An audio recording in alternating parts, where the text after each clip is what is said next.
नमस्कार, रामराम महाराष्ट्र न्यूज मध्ये आपले स्वागत आहे। कुंजीरवाडी पुणे येथील निराधार मुले मुली तसेच आश्रम शाळेतील विद्यार्थ्यांनी बनविल्या पर्यावरणपूरक पंत्या।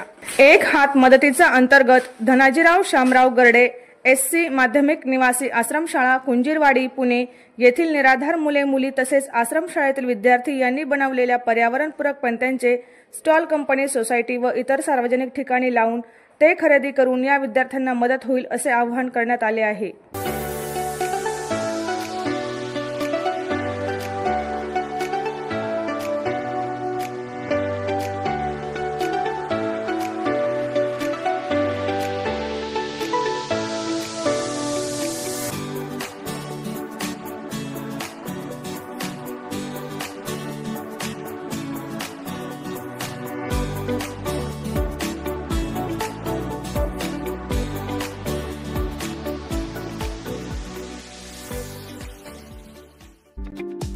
अशाच नवनवीन बातम्या पाहण्यासाठी आमच्या YouTube चॅनलला सबस्क्राइब करा। फेसबुक आणि Instagram पेजला फॉलो करा।